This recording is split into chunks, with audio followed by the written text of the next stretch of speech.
Alrighty, welcome into Chalk Talk Social. It is Tuesday, January 20th, and the Indiana Hoosiers are national champions. What a freaking game. That's what we're looking for in a national championship football game. It comes down to the final drive. Carson Beck chokes like we know he's capable of doing it. But my God, Indiana kind of had their foot on their necks all game. We got Iman back on the set with us. What is going on? How'd you feel about that game? Oh, what's going on, Austin? What an end to a fabulous just college season. I kind of expected that type of game because both defenses are super elite. We know Carson Beck is not a game changer. He's kind of just a game manager. Mendoza he wasn't looking kind of first pickish to me against an elite defense, but he made a couple throws that sealed the game, and he made a clutch run. Fourth down run into the end zone. Clutch run that kind of can give me a little bit credit towards him that he's just gonna be a dog. But man, what a season! I'm excited for next year because I think next year is gonna be a whole nother team playing in the championship that nobody expected. But salute to Kurt Cinetti. Salute to my kid, LeBron Bond, who was on Indiana, coached him in high school. My sister coached him in track. He's a Maury High School graduate. So shout out to him, national title. Kalon Black, he's from the 757 area, the starting running back. Shout out to him. And there's one more guy I'm forgetting, but I'm sorry if I forgot you. But shout out to the guys from the 757. Got you a national title. Everybody always saying, why are you going to Indiana? I guess y'all know now. You know now, yeah, that was a hell of a game. Yeah, that Mendoza fourth down run, he wanted it more than everyone else. He put his thing, the whole package on the table, said, I am him, do something about it. He bullied, just head down, bullied into the end zone. But man, Indiana kind of, for as hard-nosed as Miami is up front, Indiana kind of dragged them through the mud on both sides of the ball all game. Miami couldn't really get that run game going early. Obviously, they come out of half, and Mark Fletcher breaks off the 57-yard touchdown run. Like, that's how you get it started. Like, their defense comes out the second half, just sacking the shit out of Mendoza. They're like looking like it was a whole different second half than the first half.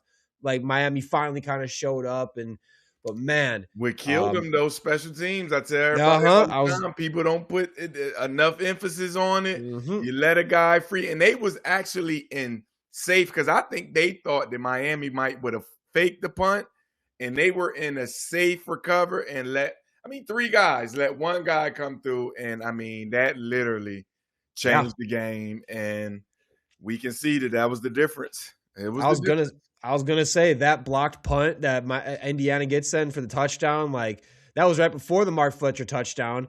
But that literally kind of like didn't need that happen. That one was really costly there. Yeah. But obviously, and hey, Malachi Toney, man, true freshman, freaking superstar. Him and Jeremiah Smith could both come out into the NFL draft after their freshman year. For sure. Just certified hooper out there. That touchdown he had to cut it to 24-21.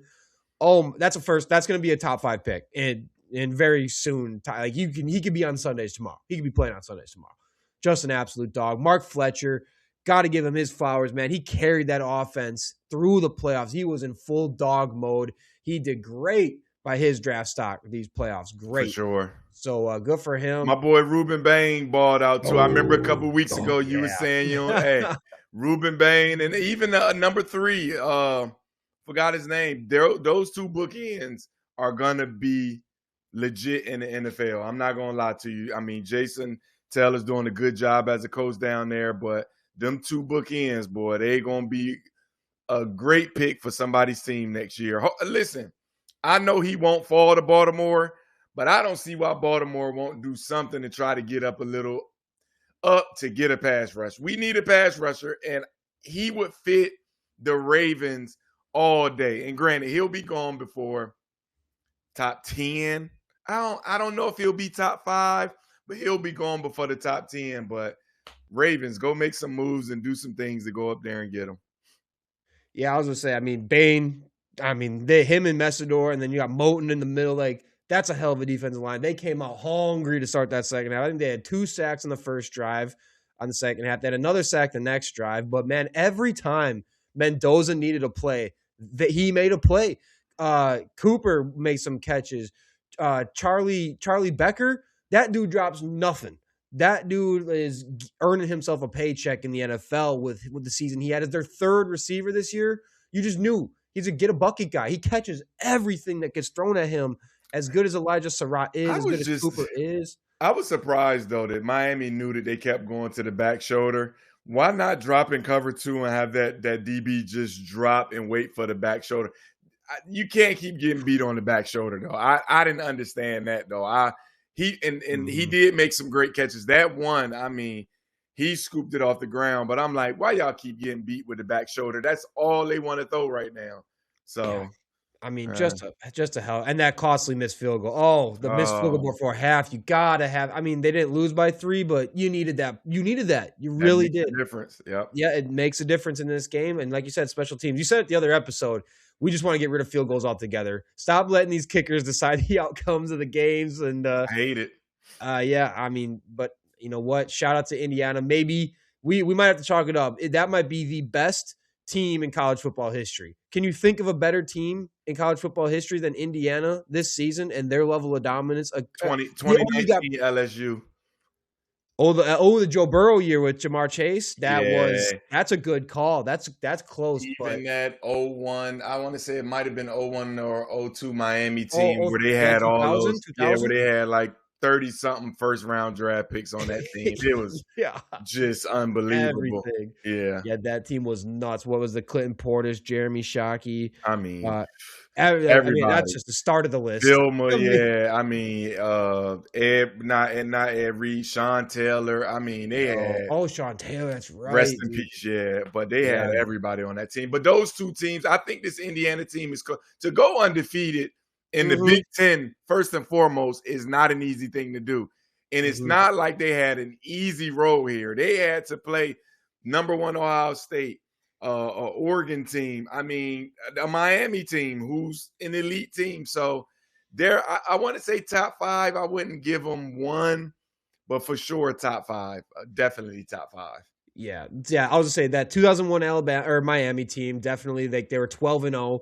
And then, the LSU team with Joe Burrow, and they were just racking up on everybody. But then this season, man, Indiana, I don't know, the full thing, the way that they only got better as the competition got harder, they started dog walking. Like, they were dog walking Miami. They dog walked Oregon all game. Like, there was nothing slowing this team down. Granted, like, it's a bunch of 22, 23, 24-year-olds, and generally speaking, you know, those developed grown-ass men are going to kind of have their way with a lot of 20-year-old, 19 type of dudes. But everything was perfect. The coaching is A tier, as good as it gets. The quarterbacking, as good as it gets. Obviously, Mendoza going first overall. You know, not many Heismans are also first overall pick when you really think about it. And then the running back duo was insane. You couldn't stop Hemby and Black were just nuts back there. The 3-headed monster at receiver. And the defense was just maddening. Just impenetrable type defense for the most part. So I would easily put them top 3. I know there's another Alabama team in there somewhere that you can make out of the top 5. Probably 2 Alabama teams or 1 Georgia team, 1 Bama team, 2019 LSU, that Florida, Miami. Tebow's second national title too. They were star-studded, even though they lost 1 game that year, but they were superstar-studded. And this is another prediction I love to do up here. People going to hear Kurt Cinetti's going to be in the NFL in a couple years. He's not. I just don't see him being NCAA long. He's probably going to be on every. I wouldn't see why he's on a few teams list right now.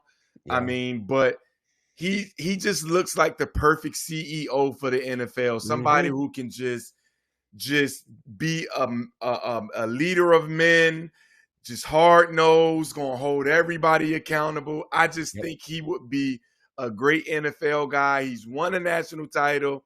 I mean, what else does he have to do after a while? He'll get $20 million in the NFL. He developed one of the worst Big Ten teams there are into an undefeated national champion in 2 years. He did the same thing with JMU and led them into the FBS and got them immediately ranked. This dude does nothing but win. He is exactly who you want behind the podium when your team is coming off of kicking someone's ass. in a game. And this was my theory. Hear me out. I'm thinking the Packers went super big brain with extending LaFleur because, look, hey, if it works, great. If not, we're going to be looking for another coach in 2 years, and that better aligns with when Cignetti's going to be coming out, and then we just go all in, dump all the money. So I think I know where the Packers, that's good process. I like what the Packers are doing. I know that's what they were thinking. So it's a win-win. Either it works out with LaFleur or it doesn't, and you get Cignetti in 2 years.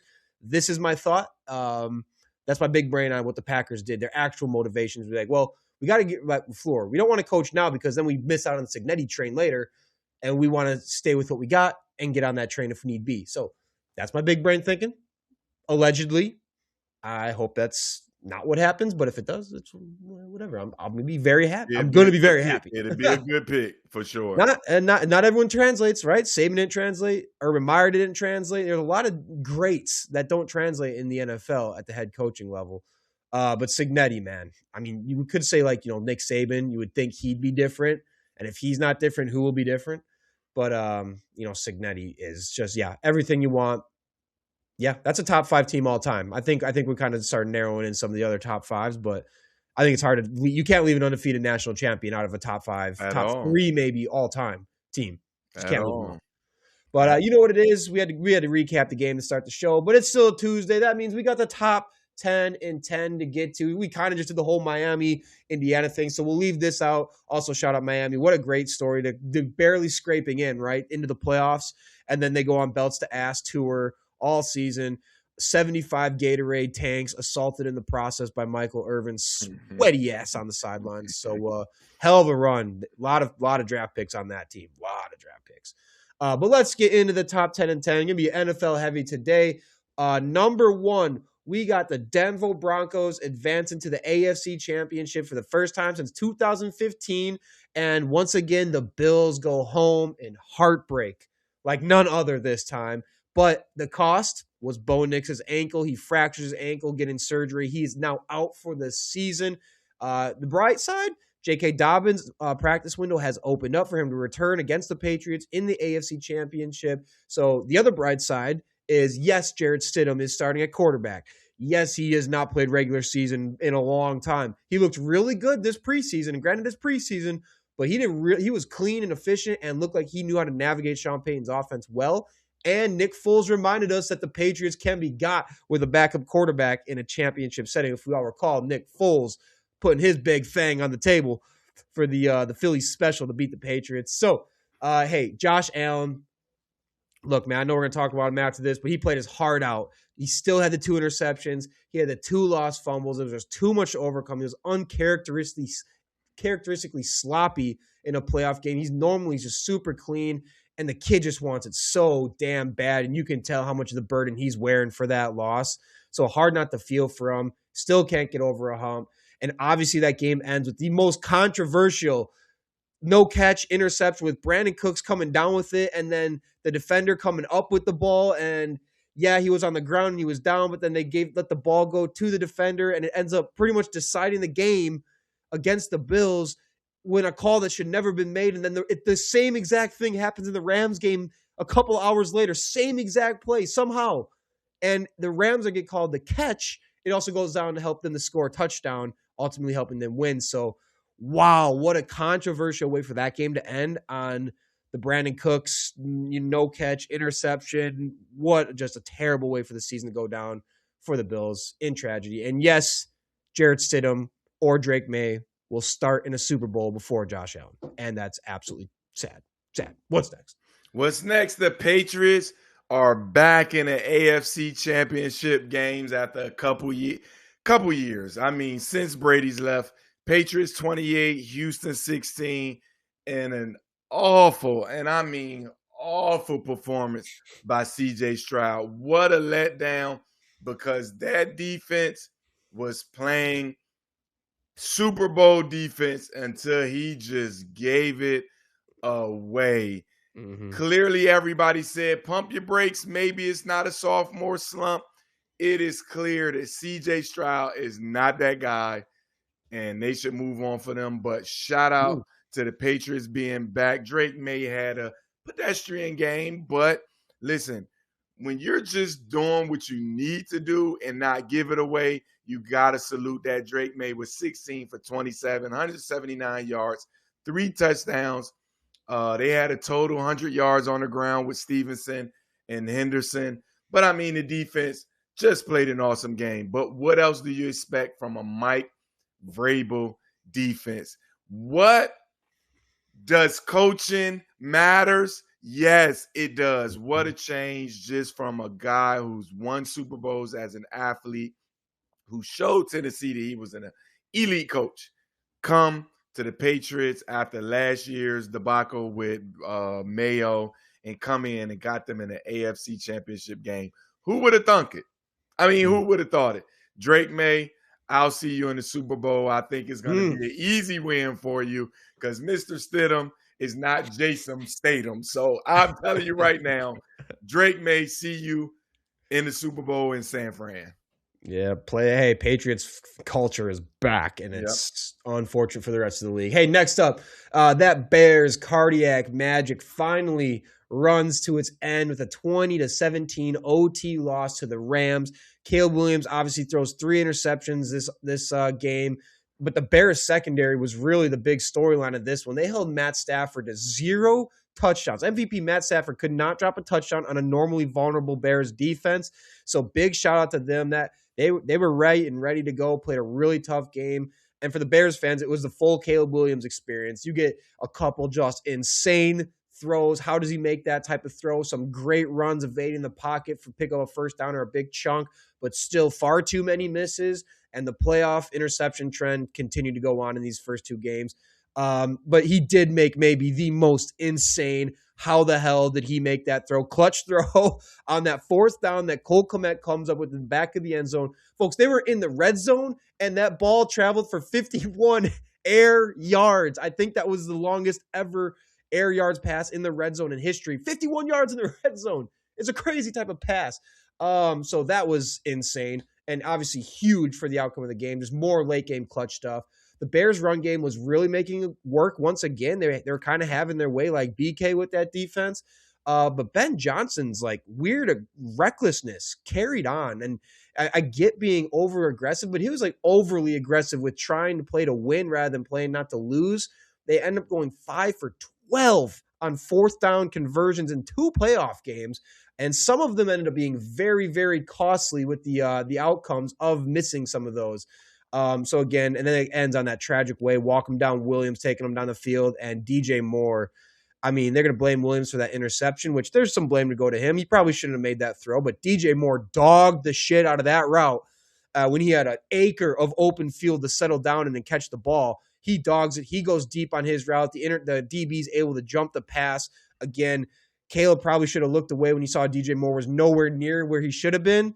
He made the throw anyways. It results in the pick. Obviously, then that's an OT, and the Rams walk down for the game-winning field goal. So, for once, the magic is not on their side. But, hey, what a run. What a run for the Bears. What's next? Hey, Seattle put certified BTA to the Bang Bang Niner game this weekend, 41-6 behind. I mean, Legion of Boom 2.0, dominant defensive performance, and running the ball. Kenneth Walker, 19 carries, 116 yards, 3 touchdowns. And I've been saying it every day, every week, every time I come on the show. Special team matter. The Rashid Shaheed pickup was one of the best pickups that Seattle ever had with a 95 kick return yard.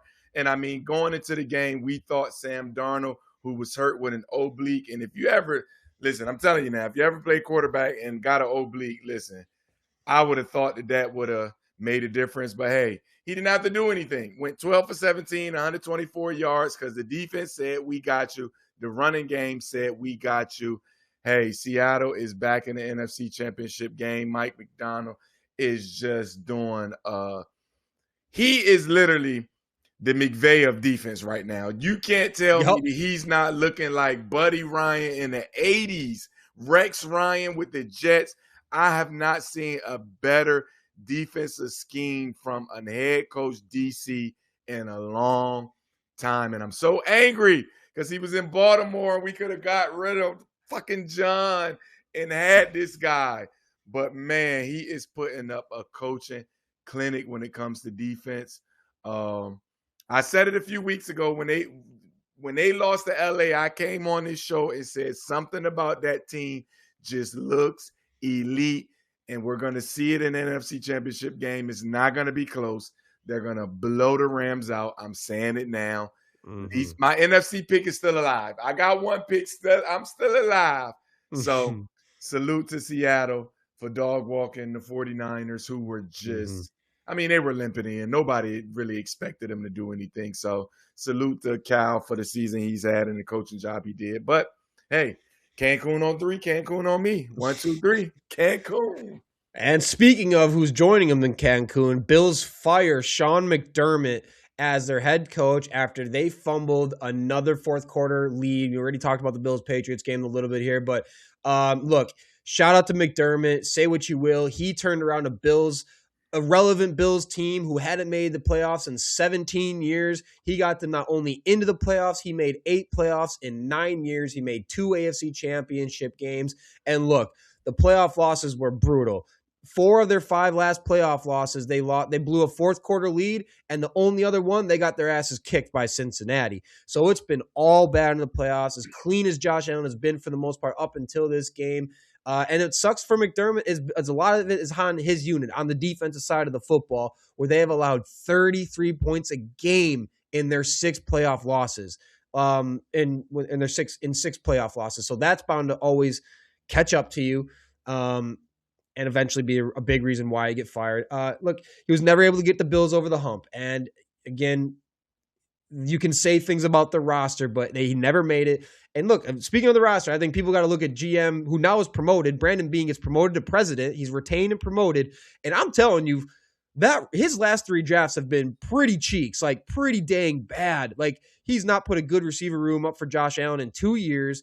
And he's not really brought in a bunch of assets, and the drafts are flopping after flopping after flopping for the most part. So I think there's a lot more blame to go around than just Josh Allen and McDermott, but I think it was a fair timing for the Bills to move on from McDermott. He got them back to relevancy. Now they're going to find the guy to get them over the hump. What's next? Hey, Detroit fans are scratching their head as we speak. The Lions hired the Cardinals. Listen to me, people. Let me repeat it again so you know this is on. The Lions hire the Cardinals OC, Drew Petzing, as their new OC. Clearly, Dan Campbell just doesn't know what the fuck he's doing, and it was all Ben Johnson and Aaron Glenn. Because, I mean, nobody can give me a remnants of a Cardinals offensive game plan that you say, we need that.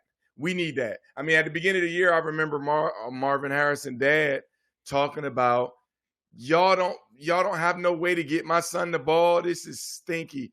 Listen, Detroit, y'all about to go back to being sorry again, because no way, no how this was the pick that they wanted, especially when Mike McDaniels was still out there and they brought him in for an interview. There's no way you look at what he was doing in Miami and what was going down in Arizona and said, hey, we're going to go with this guy. But, hey, maybe Dan Campbell knows something. I don't know. But I'm telling you right now, Detroit, y'all about to have another year of no playoffs, because Green Bay won't get worse next year. Chicago will be better next year. I kind of like the Atlanta and a few other picks. So teams that didn't make the playoff this year, they're going to make it next year. So I just think Detroit's going to keep falling down, because this offense is going to fucking suck next year. I'm just going to say it like that. This offense is going to fucking suck next year. Detroit, I'm sorry. I'm sorry. Woo. Hey, they can scrape at the bottom of the barrel with the Vikings. I look forward to it. Another coaching move. Kevin Stefanski officially gets hired as the Falcons' next head coach. And you got to wonder if he's maybe punching airs a little bit, because as soon as he accepts the job, then the Bills' job comes open right after. And him and Harbaugh both probably would have loved to get their hands on Josh Allen over their situation now. But look, Kevin Stefanski, again, another guy, say what you will. He has a better win percentage with his 6 years as a Browns coach than the Falcons had in that 6-year stretch. That seems crazy to think about. But anyways, he catches a lot of heat for his time in Cleveland. But look, that's an organization that is the epitome of dysfunctional. It was not his choice not to keep Baker around. It was not him who was the GM who invested 3 first-round picks and $230 million on a quarterback who couldn't stay out the massage room and do some greasy things in there. They are immediately returned into quarterback hell after the whole Deshaun Watson situation. When he was on the field, he was ass. Let's be clear on that. And again, you simply can't sit here and tell me that the Browns are in this same exact spot with Stefanski and their team if they would have just kept Baker when things look good and back on track and they had some momentum, and then they just toss it all away for nothing, essentially. And look, the Falcons have plenty more talent on their roster than the Browns have ever had with Stefanski. You think about Bijan, Pitts, Drake London, Mooney, and they're going to, say what you will about quarterback. I think what's going to be really important this year is with Matt Ryan in the front office and that new regime, they're going to have to be very firm about their quarterback decision, and they're going to have to commit because Kevin Stefanski's gone through enough quarterback turmoil, and, he has a couple coaches of the years, but we can see the results are not good if you're just constant quarterback, what's going on land.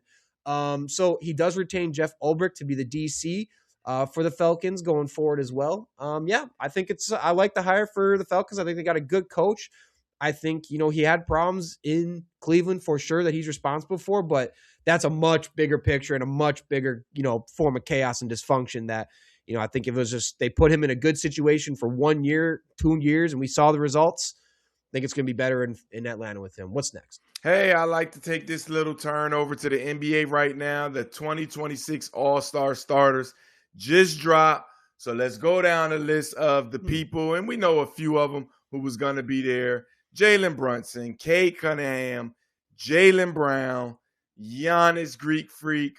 Tyrese Maxey was a surprise that he was a starter to me. He was a little surprised to me. Luka Doncic, SGA, Steph Curry, Victor, which was a little weird to me too. And I get it. He's a big superstar.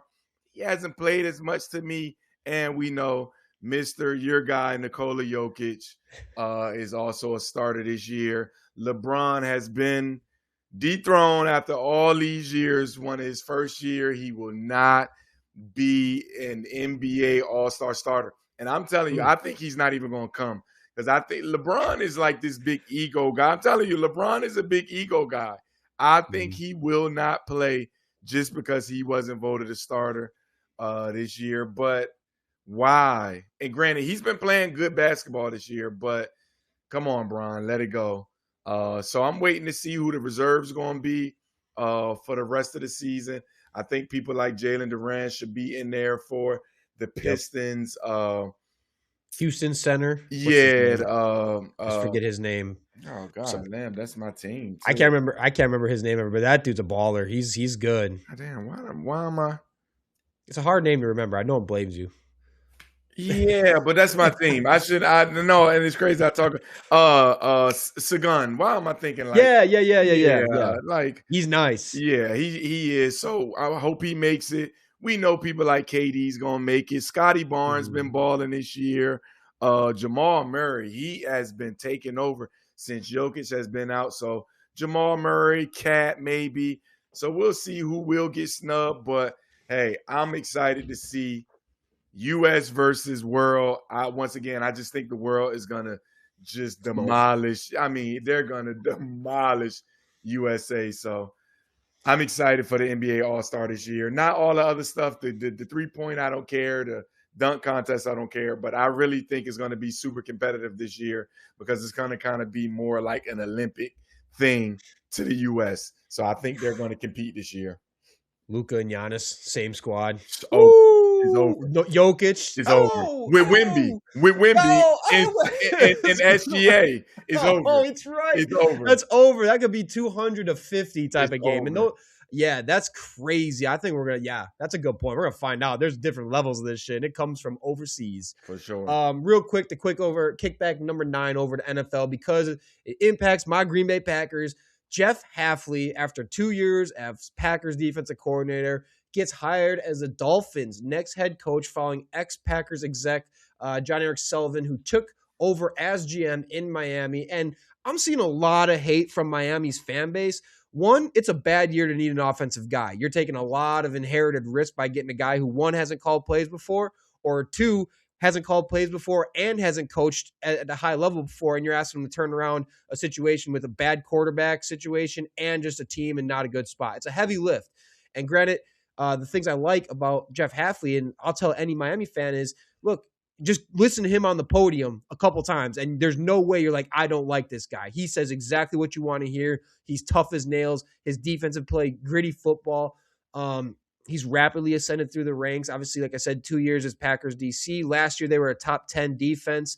This year, obviously, they took a step back with no Parsons in there, but they were a top 5 unit with Parsons in there. And people were like, well, there's the problem. With no Parsons, the defense sucked. Well, if I'm looking at it as a Packers fan who watched them the entire year, it was less about the scheme and more about what my eyeballs are telling me is it's a personnel problem. Rashawn Gary was terrible. We had no edge rush when Gary went down. No pressure was getting applied. The cornerback room was one of the worst in football. When you got Keyshawn Nixon as your cornerback one, you're in trouble. And there's no true defensive tackle on this team with Wyatt out hurt as well. It's a bunch of converted defensive ends who are undersized, so they just get smoked up the middle way too often, as much as some guys did play okay. And obviously he's been a head coach before at Boston College. He knows how to run a program, manage a team. He was on those great Ohio State defensive staffs at the top of their staff as well. So, and he was with the 49ers as their defensive back coach in those Richard Sherman years. So this is no slouch of a coach. This is not some inexperienced cat. I think, again, just look at last season, the Packers defense without Parsons. They were a top 10 unit. And for the first time in like my entire life, the Packers actually had a good run defense. This guy knows how to coach the hell out of a defense. He's going to instill the right type of culture that Miami fans should be wanting anyways. A little bit of grit and accountability in there. But yeah, now he's got to nail the OC hire, but thought it was an exciting hire for Miami. Great opportunity for Hafley, as much as I hate seeing him go in Green Bay. Yeah, I thought it was a fun hire. Like it. What's next? Last but not least, you already know I am a track guy, coach track. Hey, want to send a shout out for this weekend VA Showcase, where the best, and I mean the best talent in the nation was on display this weekend. We had over 8 national records. 8 national records and 1 meet broke this weekend. And I mean, we had the likes of the Quincy Wilson, the Mia Maxwell and Mariah Maxwell 10s, Tate Taylor, Sophie Rambo, Alexander Collar. I mean, some of the best high school track and field athletes were under one roof this weekend. And if you are in the track, I say go look up all the videos, all the races, the Bullets teams, the Archbishop Carroll teams, the DeMatha teams. I mean, go on and on. So 10 is just dedicated for the VA Showcase. We even had Jamaican teams there. It is the most exciting, the most talented track meet of the year indoor all year. So shout out to that. Like I said, 8 national records broken in 1 meet, which is unheard of. You don't even get that many national records broke at nationals. So that just lets you know the talent that was in the building. That's why my voice is going, people, because I was yelling 3 days in a row. I mean, 3 days in a row, over 6,000 athletes, 14 hours probably per day. But hey, I'm here. I'm back. Hey, welcome back. Hey, number 11, really quick. Breaking news, the Tennessee Titans hire Robert Saleh as their next head coach to lead that team. Not an offensive guy that I think many thought, maybe a Kubiak of sorts or a McDaniel. They go get into defensive guy, decide to take the culture, clearly a culture route, give him a second chance at his head coach. After, funny enough, he just told his defense totally shit down their leg against Seattle, giving up 40 plus. Granted, all the injuries that defense suffered throughout the season, the fact that they were even there and still that competitive, props to his scheme. He clearly gets the best of his defensive units. Remember, the Jets did have really good defenses when he was there. They're good at solid defenses. Their offense was totally terrible. They were terrible on offense, though. Dysfunction. The defense was always on the field. So, when their defense struggled, it's like, well, they're on the field 90% of the game, it feels like, type of thing. So, kind of a surprising pairing to put a defensive guy with Cam Ward, who, kind of struggled throughout his rookie season, doesn't have a great set of weapons. You don't want to be changing play systems over. Now you got to nail the OC who's going to have to call the plays. And if that doesn't go right, you might be bringing in, doing what the Eagles are doing, going OC after OC after OC after OC like the bad franchises do. So definitely going to be some concern with that. The general sentence I'm seeing right off the bat from Titans Twitter is they like it. They don't think it's a home run. It's good. It feels like it's a safe hire with good. That'll be good for the culture. Kind of similar to what Vrabel's doing. He's good at getting guys to want to play football for him and getting the right mentality in the building, the right mindset. So in that asset, it should be a plus. But they're gonna suck next year. And this is my only thing. I'm all for the defensive coaches when you have a veteran quarterback, when you have a guy that you don't really need mentorship, somebody that you got to put under your wing. Cam Ward is going to need the leader to be kind of his coach. I just don't be getting when you're hiring a defensive coach with a second-year number one pick. It just doesn't make sense. Like I said, the McDonald, when he went to Seattle, he had Geno, then he had Sam Darnold. Even just, to me, Buffalo could have hired Robert Saleh because you don't really need anybody for Josh Allen. He's going to do what he's going to do. Even in Baltimore, really, we could have used a defensive guy, a culture guy, a tough guy, a lunch pail guy. I just don't see how you do that to a second-year rookie number one pick quarterback. They're going to fucking suck. I mean, and like I said, Robert Saleh, I think he's a great D coordinator. I'm hating all these, and I'm being honest. Can I be honest, Austin? Mm-hmm. Please. If I wear a badge and I got a gun and I'm in all black, am I a cop? Yeah, I'm a cop. If I waddle and I start quacking, am I a duck? Yes. All these fucking loser-ass coaches keep getting second chances when they shown you they're losers. He's a loser. I'm just being honest. He's a loser. Kevin Stefanski is a loser. He doesn't need another job. Who else got another job? But think about where they're coming from. You say that, but again, the Jets. Saleh's not the guy with New York who's making the roster decisions and putting out a terrible offense and making all these missions. There was a lot of injuries on offense too, and then same with Stefanski. Like the quarterback list racks up, goes down the list. I mean, they're existing in so much dysfunction and problems that it's hard for anyone to come in and just be a great coach in those situations is what I'm trying to say. Like his unit still did their job for the most part when he was coaching in New York on defense. Granted, they kept losing, but when you got freaking a guy who's barely hanging on in the league anymore and Zach Wilson, who's your quarterback, you got Aaron Rodgers going down with the injury first play type of thing. Like you lose your guy in Rodgers immediately for a whole season. You're not planning for that. That throws things in chaos. And then you got Zach Wilson, just absolute dog water. You're bringing in guys to replace him during the season. He's so bad. I mean, how can we really put that on him, on Saleh in those situations? Yeah, listen. When the head coaches win, what do they say? Oh, he's this great guy. Listen. Head coaches and quarterbacks got to wear it. There's no way around it. There's nothing else that you can dispute on that. The head coach and quarterback, they get all the praise when you're winning, and they got to wear the losses too. Robert Saleh is a loser. I'm just telling people right now, I've already told y'all, go get the young white guy who knows offense. You'll win. And I do, and I don't like making things a race issue. I just think a lot of these non-black guys get second opportunities. And saying there's a theme. It is. The black coaches don't get a second opportunity when they lose, but I would say the same thing. If you've shown me you're a fucking loser, I'm not going to hire you again to be a head coach to be a loser. That's just me. But I just see all these other guys keep getting the other options. Sean McDermott going to get another job. John Harbaugh got another job. He's a fucking loser.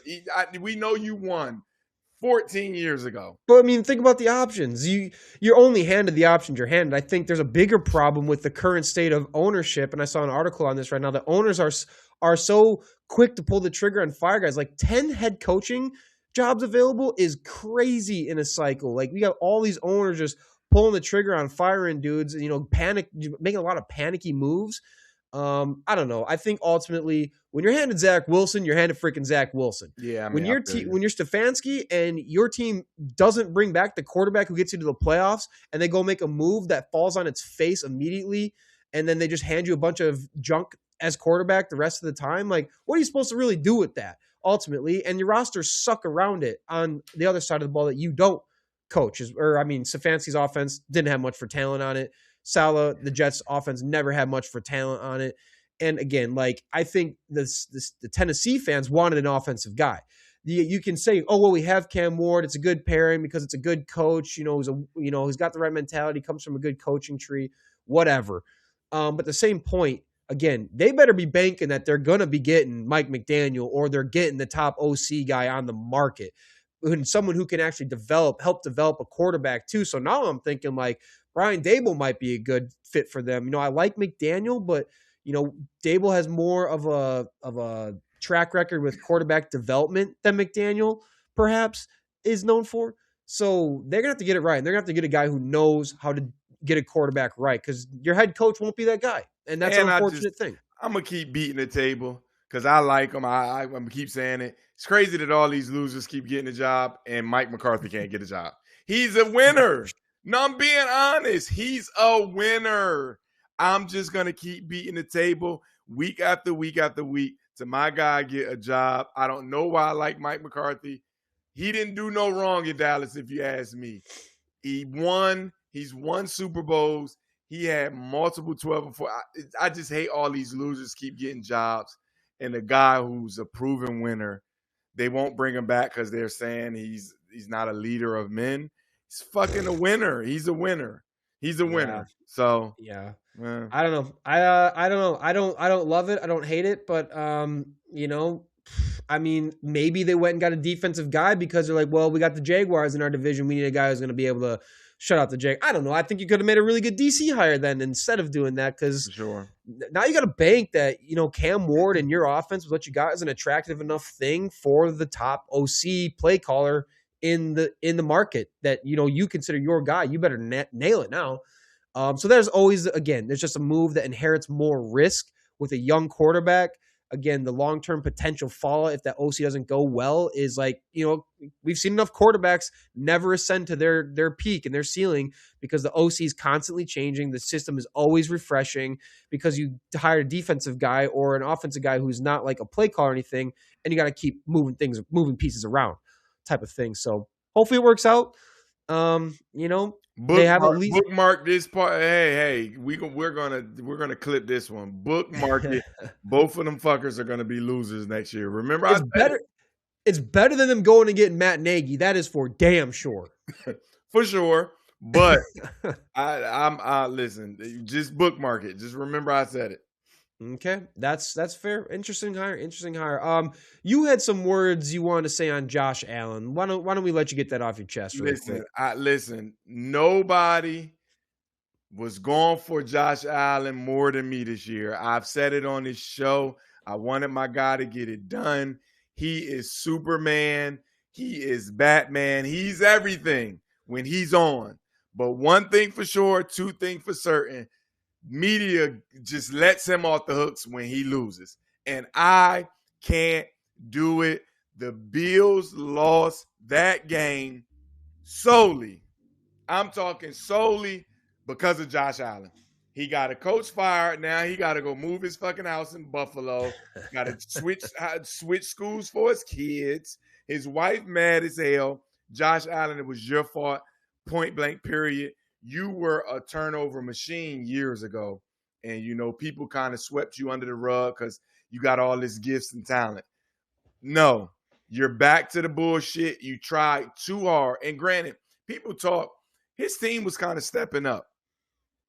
People can say, I think he just tried. Defense got better for sure. He tried way too hard this time around. And Josh Allen, I can't let you off the hook. I don't give a fuck if you crying at the post game. Don't save them tears for your fucking wife who played in centers. Go home and lay on her chest because you cost them the fucking game and you got to wear it. And I'm glad you went in front of the media and said it, but I'm tired of the media protecting him. It wasn't Sean McDermott's fault. It was his fault. He blew that game. 4 turnovers. I don't care if you Patrick Mahomes or you the reincarnation of Tom Brady. You're not winning, and he's got to wear that. Josh Allen, you're Lamar Jackson right now. Josh Allen, yes, he is. He's Lamar. Can't get it done. All these MVPs, everybody give him all the credit in the world for never winning. He's Dak Prescott. Let's give it to him. He's Dak Prescott. He's Lamar Jackson. Who else? Underachieve. Give me somebody else who's supposed to win some shit.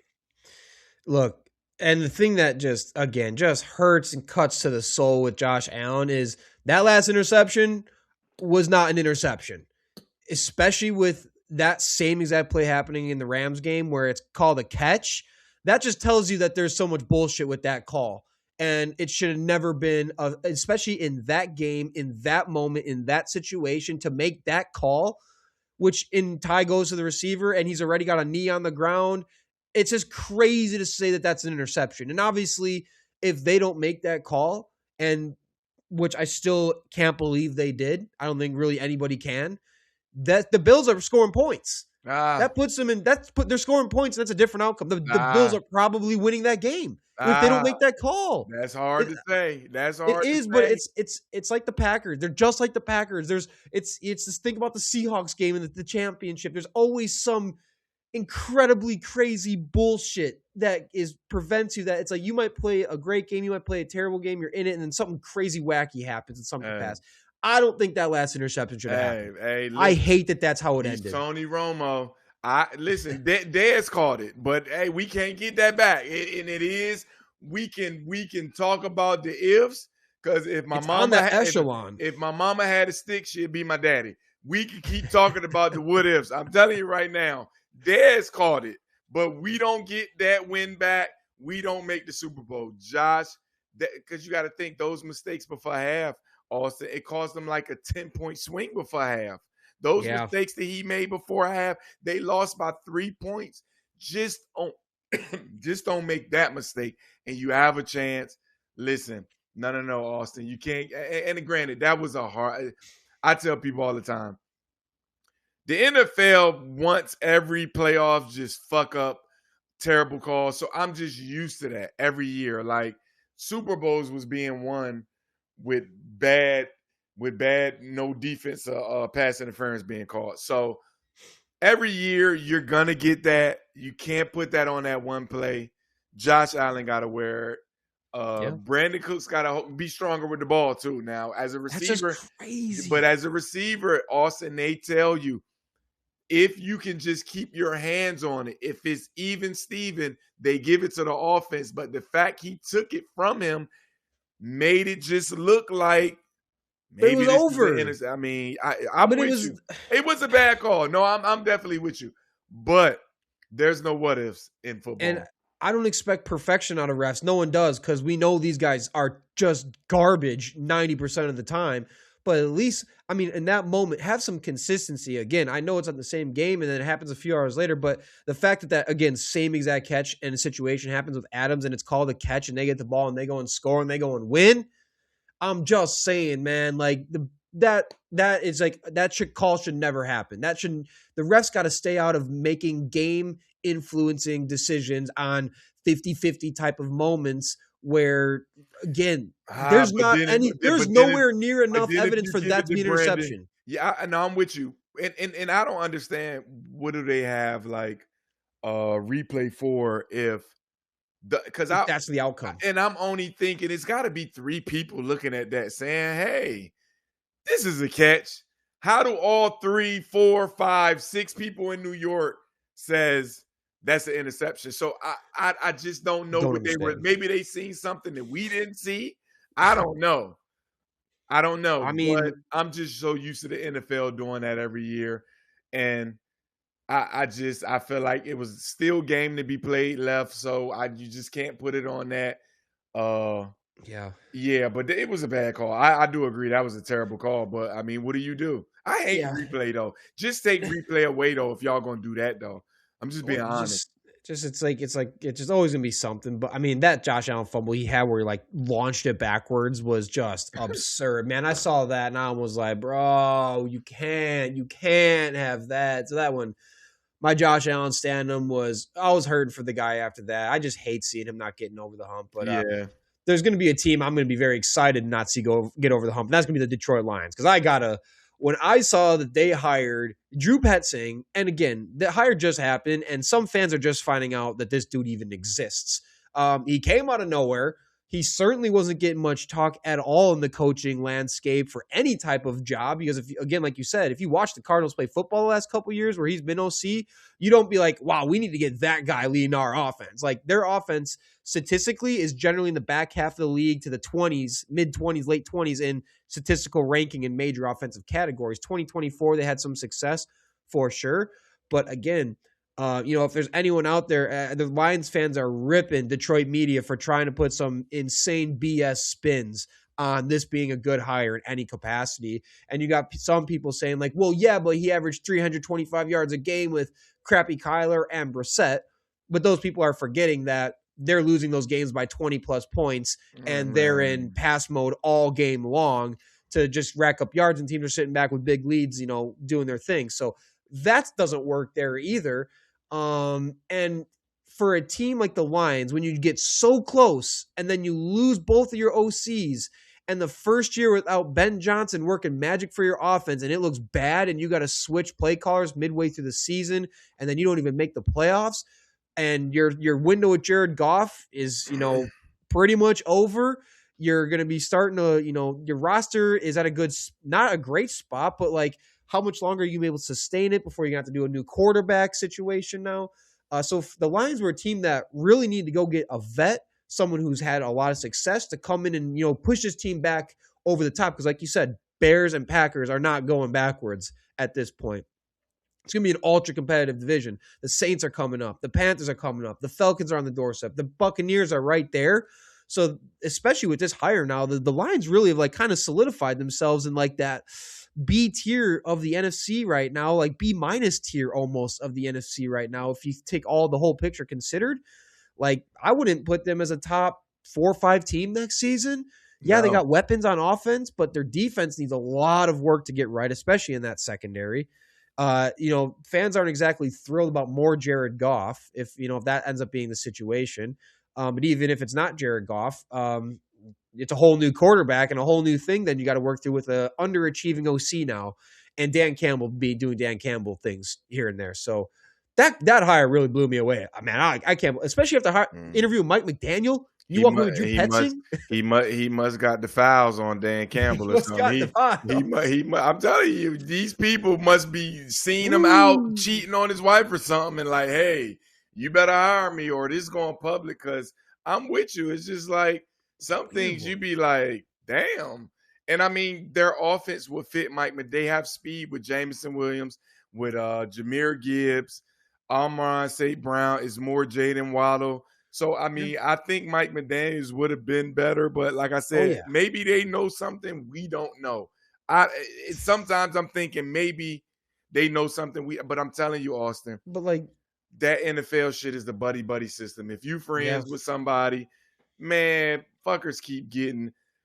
Todd Monken is going with John Harbaugh to New York. Is that official? Yes. I don't. Well, he had an interview somewhere, but I don't know why people are looking at what anybody can have good seasons with Lamar Jackson. Y'all can't keep giving him the credit. Oh, he had the MVP with Lamar Jackson. So it's Lamar being Lamar. That French shit is Todd Monken is terrible. And they're going to see soon that he doesn't even have a clue when you're up or you have the best running back in the game that you should be running him. So when dumbass OCs do shit like that, I can never believe in him. So he got the fouls. I'm seeing Tom Monken might get the Browns job. He's getting a second interview for the Browns head coaching job. Come on. That would be so Browns. Austin. I'm not gonna watch football no more if Todd Monken gets a head coaching job. And if Shador should really retire if that happens. That's gonna be that's gonna be. He don't need the money. His dad is rich. His brothers and he don't need the money. Todd Monken getting a head. This is hilarious. I'm about to start going coaching. I'm about to go be a video analyst guy for like 4 years and work my way up. Todd Monken is a fucking loser. Another loser. I'm just being honest. He's another loser. But hey, it's the buddy guy. You must know somebody. He must be like the good old boy. I don't know. I don't know, but speaking of losers, let's get on to the next topic with CJ Stroud. His playoff struggles took an even uglier turn, right? Like we were talking about, the 4 interception game. He now becomes the first player in NFL history to have a single postseason with 5 or more interceptions and 5 or more fumbles. Just a brutal stretch for CJ Stroud to end it. And now the Texans have to decide on Stroud's 5th-year option. And there's a lot of talk about what should they do with this. And I know what are you gonna feel? I know you got a wheel. Hey, listen, Austin, I'm gonna tell you right now, because we talked about it earlier. We tried to give him bail because we were trying to figure out who's a good Ohio State quarterback in the NFL, and we tried to give him bail. But listen, You're right. A big hell no. Do not give this kid, for real. And like I said, I'm pretty good with quarterbacks. I miss a few. He's not the guy. I'm being honest. He's not the guy. And don't get me wrong, Austin, it is tough to play in frigid weather when you're a quarterback. Sometimes I don't care how many hot hands you have. I don't care how many heated benches. It is tough when that fucking cold is on your hands because you can't really feel your hands, so it's hard to grip. But no, last year CJ Stroud just wasn't it. I can't see him being a franchise guy. Now, who else is out here though? You really sometimes these organizations get pit in the corner like, well, if we don't pay him, who the fuck are we gonna go get? So it's like that's what I'm saying. I think they're gonna pick it. Look at if Bryce Young gets his 5th year picked up, CJ Stroud's getting his 5th year picked up. Oh no, but Bryce Young's way better though. Not at the time. Not after Bryce Young's. No, I don't think so. You take those 2 last playoff games, Bryce Young playoff game, his playoff game. But Bryce Young wasn't even in the playoffs until this year, and he didn't have a rookie season that CJ Stroud. Bryce Young hasn't had a season anywhere near CJ Stroud's rookie year. So if there's precedent for Stroud, who still is like he's developing, but it's been a slow burn on his development. And yeah, I agree with Stroud. It's been 1 step forward, 2 steps back since that rookie year. That ever since that magical rookie season, it's just his whole timeline's been tainted with if he's not hurt, it's can he win the big game? Should his 5th year contract be picked up? Is he holding back the Texans offense more than he's elevating them, right? We saw Davis Mills come in and operate that offense like efficient as hell. And he was in there for that stretch of Texans game where they needed to win those games. Granted, their defense is carrying a lot of the weight, but Davis Mills played clean, good football, was making big plays, and was, really helping that offense to put them in a spot to win football games. I think he was 3-1 in the games where he played the 4 full games. He was 3-1. And the other problem for Stroud here is his interception throws. Yeah, he had one that I think went off his guy's hand and went into someone else. But for the most part, all of his interceptions are errant, ugly-ass passes. And like I said, stinks. Every step forward, there's another 2 steps back with him ever since that rookie year. He has not been able to reclaim that form from his rookie year somehow. The development has just gone totally backwards with Stroud somehow. So I'm not sure, you can blame the O-line, has all these problems, it's hard to do it. But then there's other options, like Drake May and Justin Herbert are putting up bigger, better numbers with worse O-line or equally as bad O-line situations. You see the different echelons showing with other guys with similarly bad O-line. Too. No, Justin Herbert sucks too. Well, just his numbers are better either way. Fucking sucks. I'm just joked. I gotta start. And I'm telling people all the time, you got to start judging quarterbacks when it matters. Stats are so just, if you don't look at the game, stats can confuse you about who guys are. Bryce Young, when he had his shot in the playoff, you give Bryce Young that defense, he's going to the Super Bowl, point blank period. You got to look at quarterbacks when it matters. That's why sometimes I look at Lamar like, you kind of empty calorie kind of guy. He doesn't give it to me in the big game. So pause. But yeah, that was flagrant. CJ Stroud fucking sucks. And DeMeco Ryan, if you're smart, I would have benched him. See, I'm on some. I can't afford to get fired because DeMeco Ryan have a losing season next year. He's getting fired. Point blank period. I'm going to Davis Mills at the half. I know other people will be like, what? I'm going to bench my starting franchise guy because Davis Mills showed me he can win with this defense. Mm-hmm. I just didn't get that.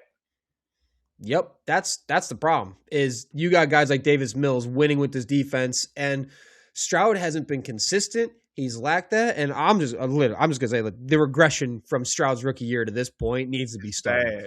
Someone's got to give me answers how we got from his rookie season to where we are now. And now there's talks about the Texans were for sure going to pick up his 5th-year option. Now Rappaport is reporting that they're looking at different options and waiting to talk deal or working out something different, or maybe thinking long term with the franchise tag before a deal. All these things are now on the table. As much as D'Amico Ryans comes out and tells his message to Stroud is flush it, let's get back to the fundamentals and the basics. Like, man, I don't know, something has gone wrong here. He's just been super mediocre, man. Super mediocre. My only excuse I'm giving him. Because if you ain't never been to Houston, if you've been to fucking Houston, them Stallions out there might got his mind all fucked up. You see James Harden couldn't win in Houston. And he can't win anywhere but Austin. I've been to Houston a few times. I'm glad I went with my girl. Because if I didn't, you talk about girls going wild. So maybe it's the booty in Houston. I don't know. I'm telling you, if you've never been to Houston, the black women in Houston, they're everywhere too. And they're so fucking friendly and just so maybe CJ, maybe it's the women. Leave the women alone, brother. So you can have a better season because they got you fucked up in the game right now, brother. I'm telling you. He must have been meeting more and more women down the road as he gets more famous. And hey, the worst part is CJ Stroud put himself as a top 5 quarterback. That's aging like piss. And I remember there was a big debate about who's better, Stroud or Love. And I'm very happy that one's finally very, very, very over. But yeah, the regression includes, if you want to just look at his passer rating and what he's doing on the field, it's regressed each 3 years in the playoffs from 109 passer rating as a rookie to now all the way down to 51 in this most recent playoffs for him. And then when you really break down what he's been doing in the playoffs in their wins that they do have, if you remember, they beat the Browns with Joe Flacco fresh off the couch, right? They beat the Chargers because Herbert's out there throwing 4 interceptions of that defense, just making it impossible for the Chargers to win that game. And then he beats a 42-year-old Aaron Rodgers and, just a less than exciting Steelers team with an old, expensive, underperforming defense. So it's not like he's got any impressive playoff wins on top of it all, and the numbers are as bad as the film. He's got 7 fumbles. He's got 6 interceptions. He's only got 6 touchdowns. So it's just been a mess in the biggest stages for the guy. And yeah, if you're not elevating the offense and you're not the reason this offense is moving and doing its thing, you're expendable. And it's tough to, move off a first-round quarterback and, accept defeat on after a rookie contract. But and that's the problem. These coaches don't move off these bums fast enough to get another one. They keep putting all this trust in them. I'm telling them right now, you better move off. Listen, and I don't even know how the defense look at it. I remember in high school, I threw 3 interceptions in one game. So I've never threw 4, but I threw 3. Dog, my defense wouldn't even look me in the eye. I'm telling you, I couldn't even look folks in the eye on the bus. I threw 3 picks. We lost. It was the worst feeling ever. I felt like, man, just let me walk the fuck home because I fucking suck. But CJ Stroud, you suck. And if they pay you, they some clowns. But once again, what else? I think they're gonna do it. Mostly because of the precedent that's been set with Bryce Young being an underperformer to get his 5th year picked up, probably because of where they draft. Can't even say that because you think of Justin Fields with the Bears, they didn't pick him up rightfully, but he showed no signs of life as a passer in the slightest. Bryce Young getting his picked up tells me they're gonna pick up CJ's 5th. I think it's just that simple. I know they're going to try to look at different ways, but they're going to do something, I think, in some way secure CJ Stroud in some capacity. And Bryce Young setting that precedent doesn't. Maybe if Bryce Young didn't get his picked up, we might be having a little different conversation. But I really don't know. Texans fans seem very split on it. They are very in the boat of this guy sucks. We're doing the same thing with Davis Mills. if not better, with Davis Mills. So I don't know. I think that the Texans got a tough choice ahead. Save some money. Save some money. Go get some more players for offense. Get a few more receivers, some depth at running back, because that running game kind of just didn't do right. So go get you a couple linemen. Listen, you better look at how teams are being built now. Sam Darnold's not this high-priced quarterback anymore. The Drake May's still on a rookie contract. Even Bo Nix. You can't win when you have a bum and you're paying them too much. I'm telling you, you're never going to win paying a bum. So you better go to Davis Mills and give him league minimum and try to win with him. So they might, I don't know. I have a feeling they're definitely going to run it back next year with Stroud. You have to. You just have to. You got to try to commit. You got to try your best to make it work. But before now we're on this, I got to shout out Keyshawn Boutte. That insane one-handed catch he had, that diving one-handed touchdown that really kind of sealed the Patriots pulling ahead and ultimately winning that game, was one of the best playoff catches I ever seen in my life. Just the layout, one hand bringing it was super good. And Mike Vrabel, man, that defense is like the second hottest defense in the playoffs behind just the Seahawks right now. That that front eight is playing like madmen possessed. That dude, Christian Ellis, I think his name is, the linebacker. He's playing some freaky football out there. And them going to get Milton Williams off the Eagles up in to be a defensive tackle has been worth every penny. No, I don't know about bro. that. He's not been stopped up the middle. He's getting double teamed working through those. He only had like 4 sacks during the year, though. That's not 100. Oh, but he's showing up now. It's working out real well when it matters. I'm just saying that defensive unit is playing out of their skull right now, and it's led by that front. That front's having their way with everybody right now. He got a stick up. He got free money. He wasn't worth that money, and I never want to mention it's coming through in the matters. Keyshawn in the stat, because I hate your last name. I'm not even going to say your last name, Keyshawn. Boutte. Yeah, that's why I can't. Boutte, I can't do it. I'm not going to say your last name. I'm never going to bring you up. But that was a great catch, Keyshawn. But it's going. I'm telling you, Patriots, Seahawks. Super Bowl. I'm telling you, run it back. Yeah, and hopefully this time Seattle will run the fucking football on the goal line. I mean, they lost Zach Charbonnet, and that hurts. Losing Charbonnet to a torn ACL this game hurts, because he's been so good as a number 2 back. He's been better than Kenneth Walker a lot of times. Granted, Kenneth Walker is just tearing folks up right now. So that's huge. But, not having Charbonnet is going to be tough. And I know this is off, but something need to be studied. I've never seen so many ACL tears in my life. I've been watching football a long time, Austin. What is up with ACLs now? It's too many every week. I think it's these guys are so big, they're so fast, and they're just freakier athletes than they've ever been, to the extent that when you're putting all this mass, and these boys are big, like everyone in the NFL is just getting bigger and bigger and bigger and faster, and like the muscles can really only take so much when you are 6'4", 210 pounds, and you can cut like a gazelle and run a 4.2. Like, the body can really only do so much to an extent when you got all this stuff working against it. Like, it makes sense. Like, I mean, it's just what they've been like. But maybe it's the turf. Maybe it's the turf. That too. They had natural grass. I hate that. It wasn't this much. Yep. Maybe it's the cleats. Like, they don't even wear high top cleats no more. I remember I used to wear high top cleats in high school. So now they all, I don't know, man. Having turf is a crime against humanity. To have any turf fields when there's other sports who run for a profession and they have more real grass type fields than the NFL, like, we should take a sign. Like, why isn't soccer having torn ACLs at this rate? Yeah. Those dudes are just running all game long. I feel bad for people to make it through the whole season, like Kittle, y'all get in the playoffs and get hurt, and you're going to be out of probably a whole another 4. I just hate to see people in the playoffs go out like that. Like, that's one thing I hate. Yeah, I hate in sports, like, injuries like that. Like, it's just always fucked my days up. Because I played sports. I never got injured. I had a little stress fracture in my foot, but I still played in college. But I've never had any season-ending injury. So every season-ending injury. So every time I see it, I'll be like, damn, man, that got to hurt. Tough.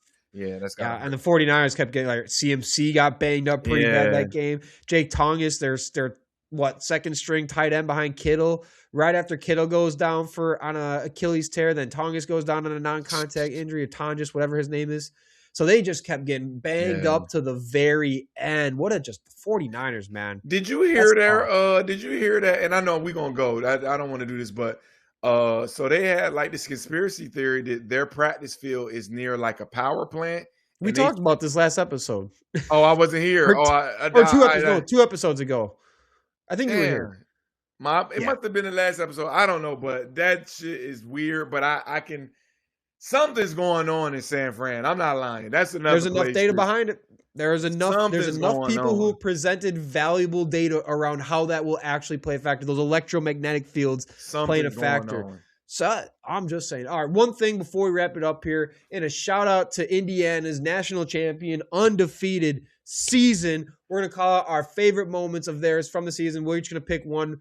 I'll kick us off here with my favorite moment from Indiana's undefeated year this year was Omar Cooper going up in the back of the end zone to make the acrobatic ballerina toe tap and catch in the back of the end zone to keep the undefeated season alive. They were down 24-20 against bums Penn State with 35 seconds left. Mendoza doing what he does best, delivers a strike in the red zone. Cooper makes a freak go up and get it play. His toe just barely shreds the grass on his way out of bounds to secure for a touchdown. And if he doesn't make that play, the undefeated season is broke. They don't have it. Probably doesn't matter in the end of the day, but he keeps it alive just from just an insane catch that, his draft stock really started getting some attention after that type of game too, when Surratt was hurt and Cooper was booming. So big shout out to Omar Cooper for that play with Indiana's season. What do you got? Hey, nobody knew Indiana was a serious team until they played Ohio State and won that Big Ten. I was still on the fence. I was straddling. Hey, are they a good team? Are they a bad team? When they went out there and beat the number 1 Ohio State and won the Big Ten title, I knew right then and there, this team is for real. And salute to them for their national title. I cannot not give you a there it is, even a raspy one with my voice going. But yep, Indiana Hoosiers, man, what a season. What a freaking season. I'm kind of getting sad, though. Football is about to be over, man. I don't know. I don't want to go without it. So we might have to start talking about USF football or some shit. No, I would never. No, I mean, folks are going to have to start. I mean, if there's even anyone listening at this point now, you got to start getting ready. We're going to have to shift into some baseball. We're going to have to shift into basketball. I'm ready. We'll make the pivot. We'll make the pivot. But, there's still always NFL offseason stuff until we start getting to like June. I don't know. Sorry, not June. Like April, May after the draft, when the NFL kind of hits its lull period as we're waiting. Yeah. That's when it truly, truly, truly sucks. But once we start getting into, August again, not long. We'll find a way. But until next time, y'all have yourself a great rest of the week. And per usual, we'll see you on a Friday episode. Not sure the fan we're going to have on yet, so that should be fun. We're going to find a fan. We're going to have another good conversation like we do with the Browns fan. Until then, we'll see you.